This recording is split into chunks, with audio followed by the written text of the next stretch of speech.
Your beard is like, it's really bearding. Your beard is bearding right now. Dre told me it looked like it weighs 10 pounds. Yeah, that looks like a heavy beard. I dig it. This is Tracy Curry. And yes, you did just hear him drop the name Dre, as in Dr. Dre. Because while I know him as Tracy, you all may know him better as... Yo, Dre, let's kick it on the one, black, and we don't stop. Making records so people are cold, checking and respecting it because it rocks. The sales won't stop, those of the doctor. And I'm the diggy doc, y'all. Pumping it, yes, y'all. My name is Tracy Curry. I'm PKA, the D.O.C, West Coast pioneer in the space of hip-hop music. Tracy's stage name over the years is the D.O.C, and the D.O.C is the OG of hip-hop. He's an originator of the genre itself. Between 1988 and 1992, he released his platinum-selling, insanely, wildly popular debut album, No One Can Do It Better. No one can do it better.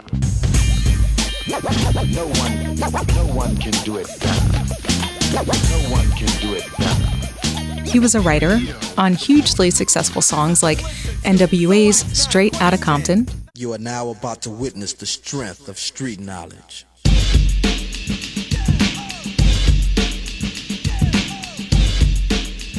And Eazy-E's Easy Does It. Well, I'm Eazy-E, I got bitches galore. You might have a lot of bitches, but I got much more. With my super duper group coming out to shoot. Eazy-E, motherfuckers cold knocking the boots, cause I'm a... Dr. Dre's The Chronic. Peace to the D.O.C. Still making it funky enough. And Death Row Records is in full motherfucking effect. And co-founded, that's right, co-founded Death Row Records. It was this massive record label with Dr. Dre and Suge Knight, best known for releasing the best of the West in hip-hop with artists like Dre himself, Snoop Dogg, and Tupac. Maybe you've heard of them. At its peak, Death Row was making over $150 million a year, and Tracy had been there from the start. You would be hard-pressed to pick a single during that era that I didn't write or produce. I know Tracy. We met at the gym years ago. I was new to LA and struggling with the top of my water bottle when a 6'4" man reached out, grabbed my bottle, and opened it without saying a word. The dude had some nerve. But we became instant gym buddies after that, and eventually a little more. For the sake of transparency, though not all my exes live in Texas, this one does. We're speaking over Zoom. I'm in LA. He's in his wine cellar at his home in Dallas. And we kind of kicked it a little bit. Well, I didn't want to go all the way out in the world with your business like that. That's your business. That might be your business too. I think that's our business. You have not changed a bit. I promise you I have. I have a whole ass child. I promise you, everything is different.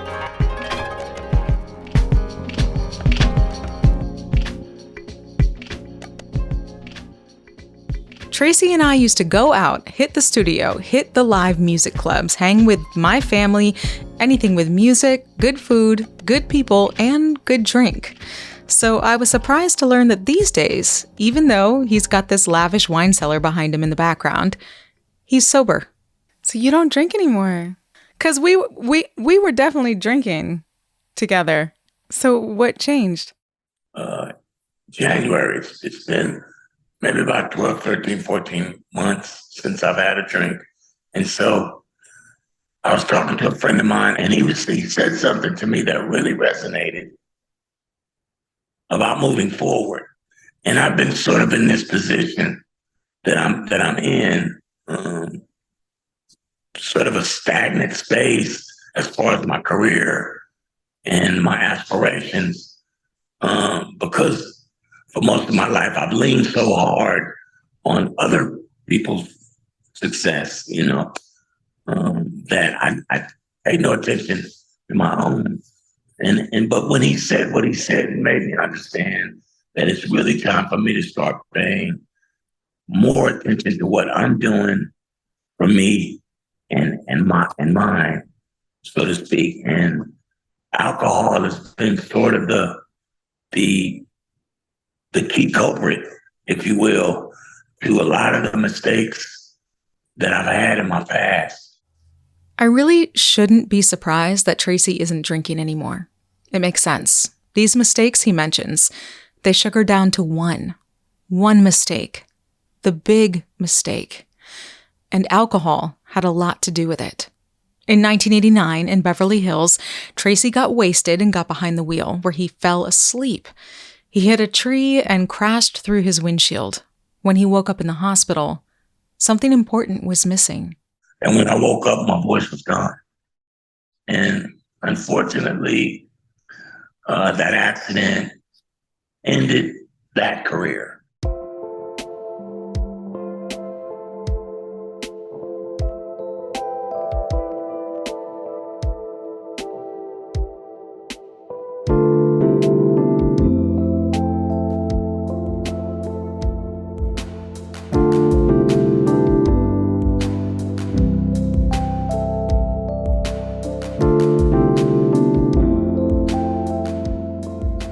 From Vermont Public, this is Homegoings.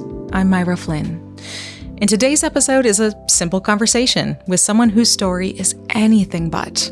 Tracy, aka the D.O.C Curry, a founding member of the hip-hop movement writ large, lost his voice at the height of his career.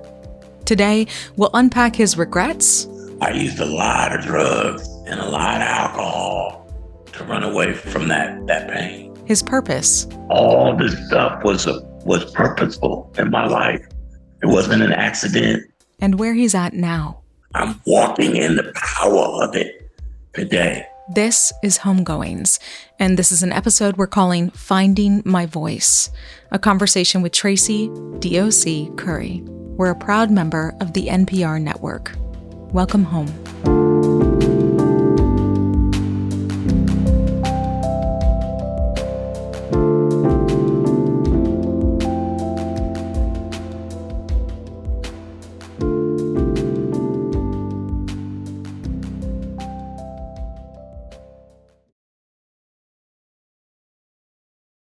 I'm learning that my first impressions of Tracy Curry are most people's first impressions of him.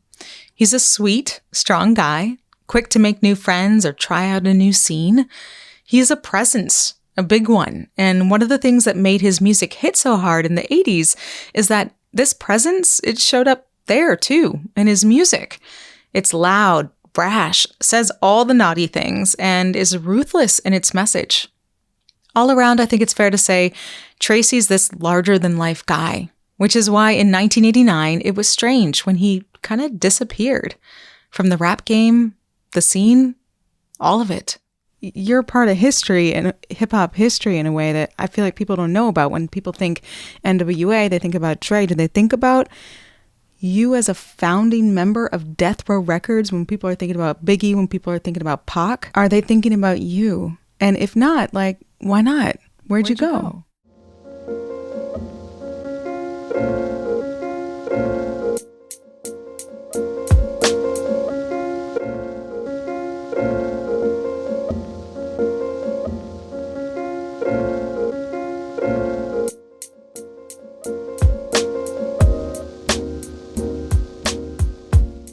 I have been drinking, partying, I'm the doc, I'm the shit, I'm the greatest of all times.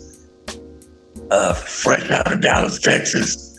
18 months later, I'm the number one guy in one of the biggest cities, and everybody thinks my shit don't stink, so I'm just balling out of control. I'm hanging out with this dude named Suge Knight, and we're going to clubs, and we're getting picked out, and I'm just, I don't just living the life.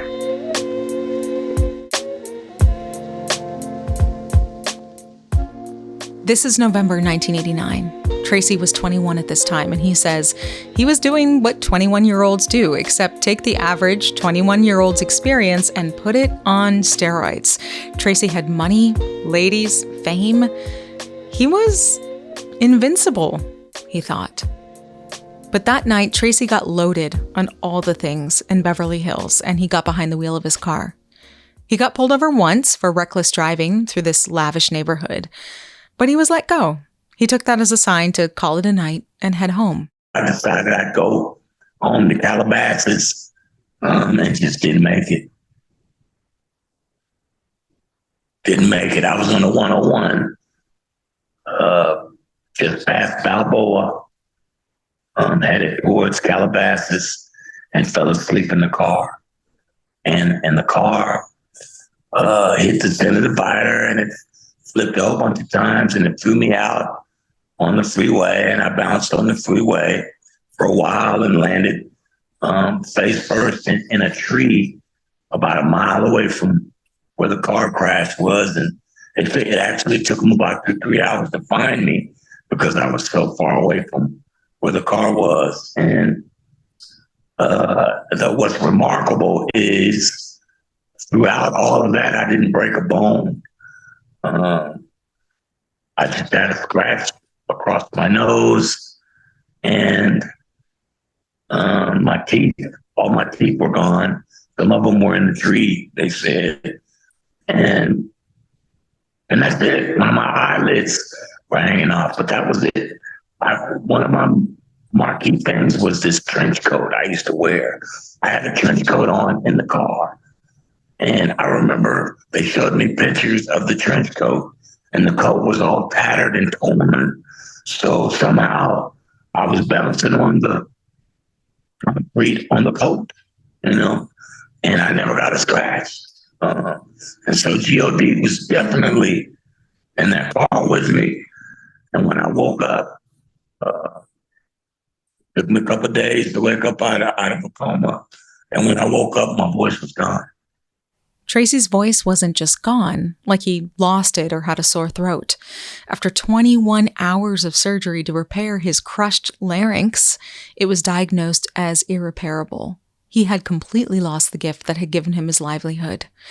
And good news, he's alive, and he can still speak.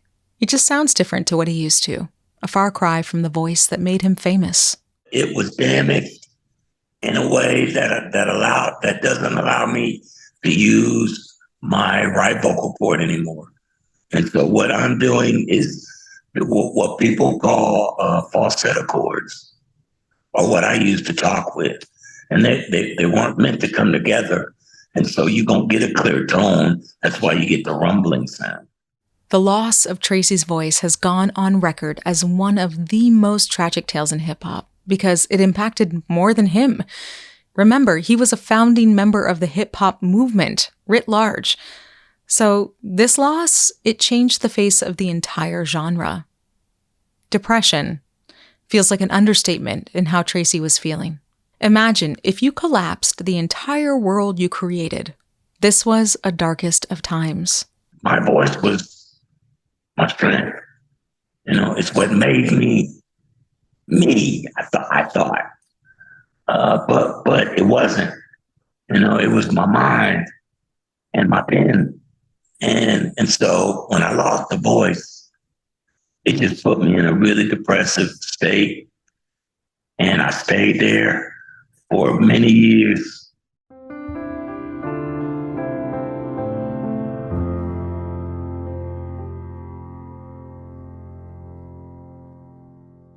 When we come back, we'll wrestle with the word resilience. Is it a choice or an expectation for Black people? That's right after this.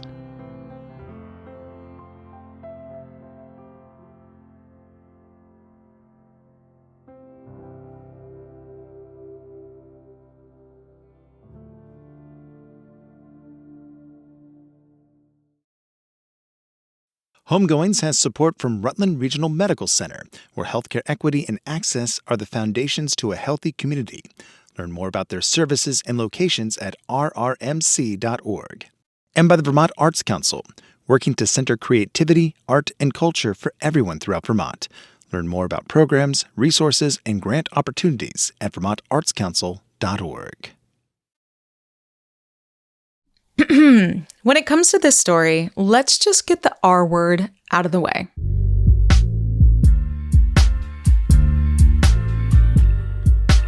The R word I'm talking about is resilience. I have a little bit of a love-hate relationship with the word.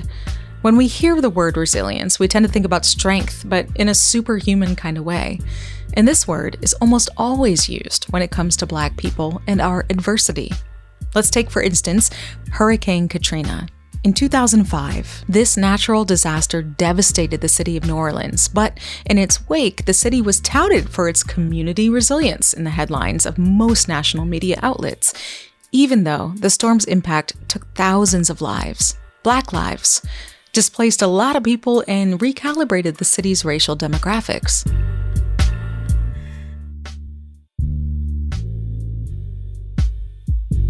Another problem I find with words like resilience, particularly as it pertains to Black people, is that it suggests that people who are resilient against all odds, invincible even, when we aren't. We are as vulnerable as anyone, and maybe even more so.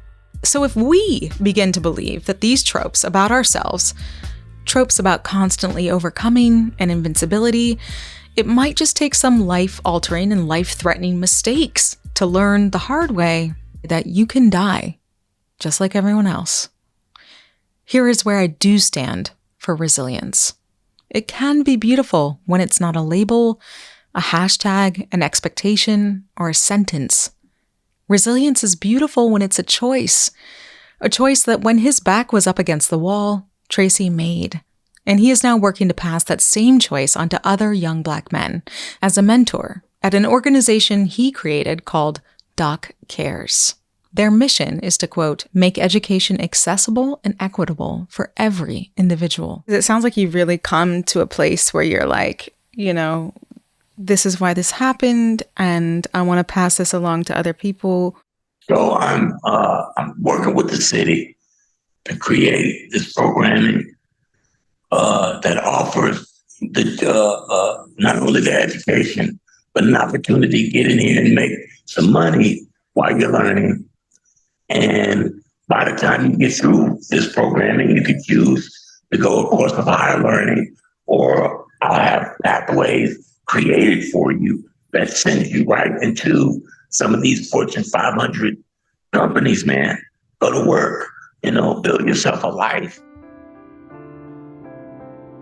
It's a pretty horrible way for it to have happened to me. But it speaks to the journey itself, how all this stuff was purposeful in my life. It wasn't an accident.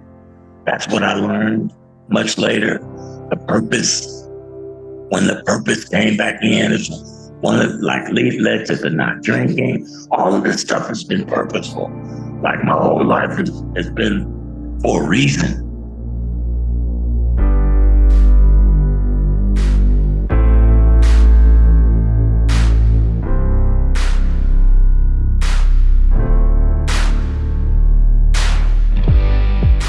And I went there and learned from these men, Dr. Dre and Snoop Dogg and Suge Knight and Eazy, and learned about that culture and those ideas and what they mean, so that now as an old man, when I get ready to go talk to these young men who are doing their best to live those principles, I can help them figure out a better way to go.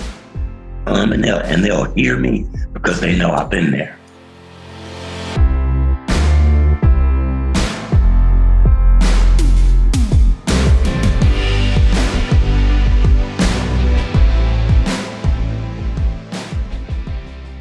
Besides resilience, Tracy's journey has led him to some lessons around humility and the never-ending quest for fame that plagued him as a young man. Don't get caught up in the glitz and glamour that Hollywood shoves down your throat as if it's cool. I don't want to say I'm anti anything, but it's time for a change.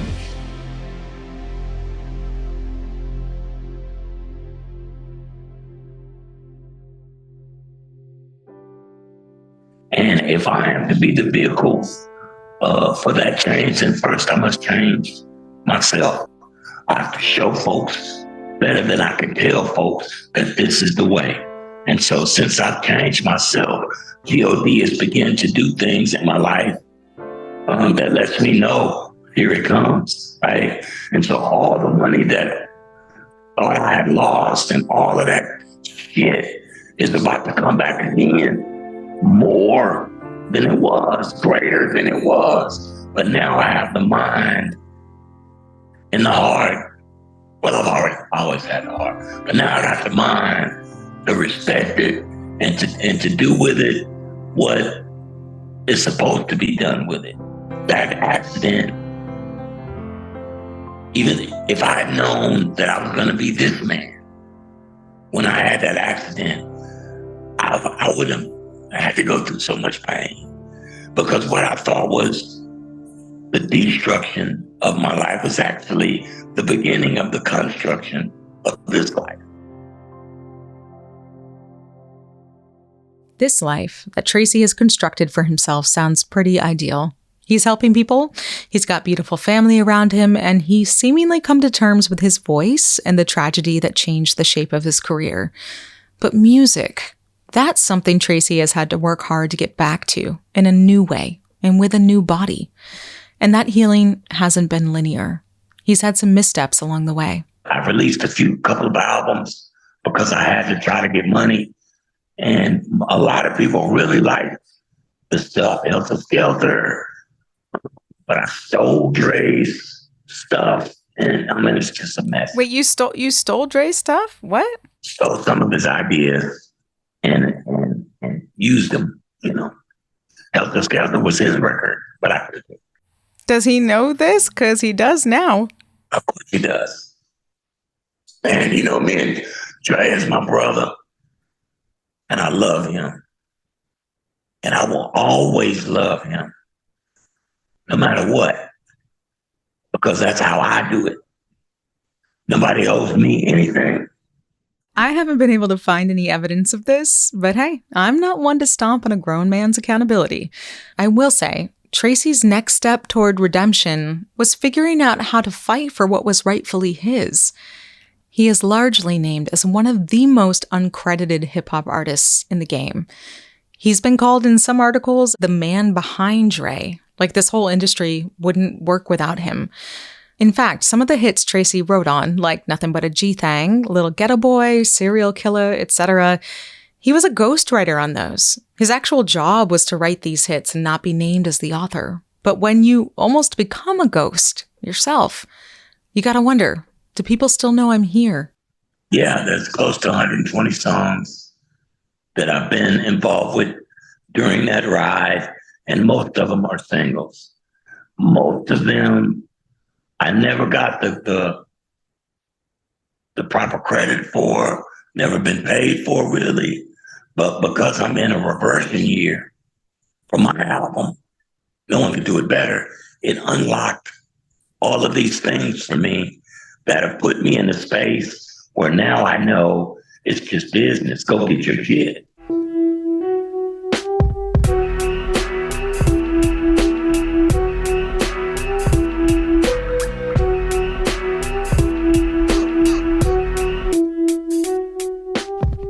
One final step in Tracy's musical healing process was just to make more music, which in my opinion seems like the hardest level to activate.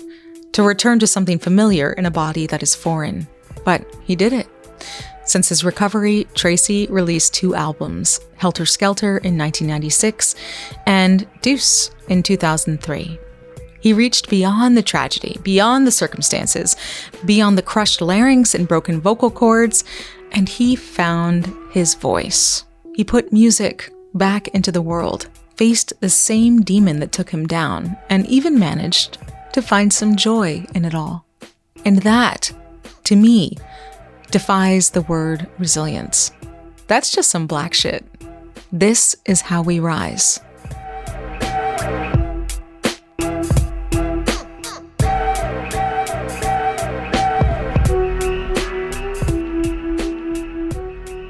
Everything about me and my story is blackness. That's the world we live in, right? We have to fight to have. And that's what GOG gave me the opportunity to do, to fight and win. Man, you can't ask for more than that. The fact that I have a desire to go back and teach these babies, to go grab these young black men that's out there in the street killing themselves over nothing. You know, that's blackness.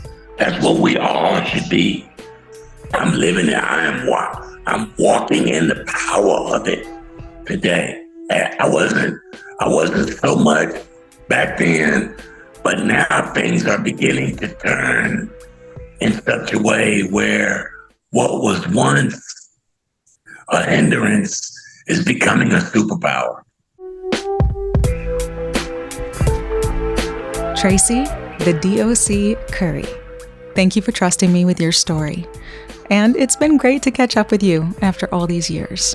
As I mentioned earlier, Tracy recorded the album Helter Skelter after his car accident. And there's a song on there he wants to share called From Ruthless to Death Row, Do We All Part?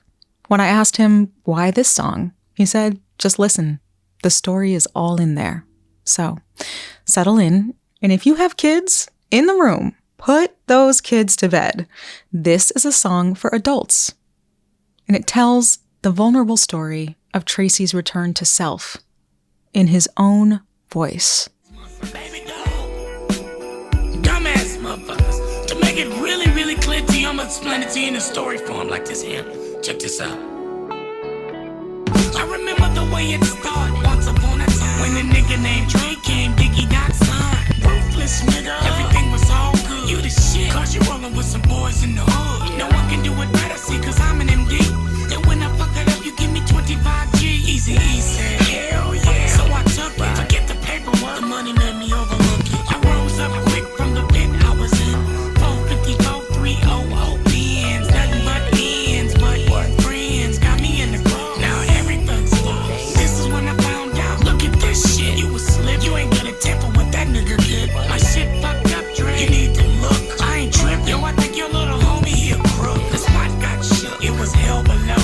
Is that the future shot? Hell no, it's death row. I was all in because in the beginning they would sing, yo, we all gon' win. So the chronic was upon us, the music awards. But I was still broke at the crib when they tore the album sold, and I got bored with niggas talking shit. They came up on the leg, got a bitch. I put up in the star dude. Well, maybe I should've stabbed out like Ice Cube. But what about your dog? Snoop, we was tight. I hung around. We get together when he right. In the pound, that's the way it come together. When it's going down, niggas is in whatever. I went out south for a minute and came back. Niggas was talking crazy like they wanted me to rap. So I did something from the old LP. Damn, that's that shit. That's what a nigga wanna see. Visit the Windy City and like keys. Rocked over 17,000 G's. I recognized them and the shit was kinda funny. Fuck that voice shit, nigga.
Thank you so much for listening to Homegoings, a righteous space for art and race. It's been a pleasure being here with you.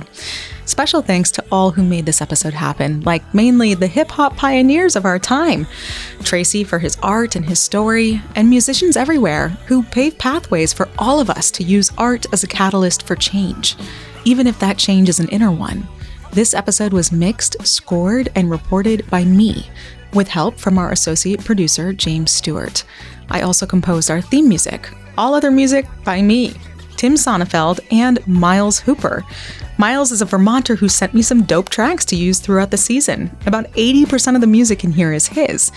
And I want to do more of this. Musicians, if you have any instrumentals you think would be a good fit for the show and you aren't planning to use them yourself, send them to me at hey@homegoings.co. I'd love to shout you out in future episodes. Saeed Tijan Thomas Jr. edited this episode, and Elodie Reed is the graphic artist behind our Homegoings artist portraits. Tracy is front and center on this one, wrapped in crowns and shattered glass. Check it out at homegoings.co. While you're there, you can sign up for our bi-monthly newsletter and give us a follow on Instagram at WeAreHomegoings. See you in 2 weeks for another episode where I'll be going head-to-head with the music industry. What goes on in front of the camera and behind the scenes and behind closed doors for women of color. If you have thoughts, reflections, or asks of me as your host about who we should talk to or what we should explore next on the show, write to me at hey@homegoings.co. As always, you are welcome here.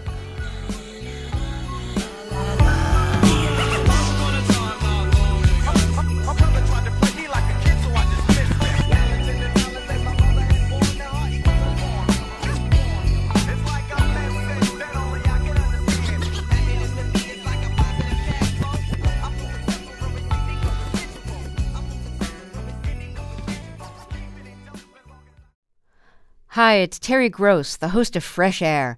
We bring you in-depth, long-form interviews with actors, directors, musicians, authors, journalists, and more. Listen to our Peabody Award-winning Fresh Air podcast from WHYY and NPR.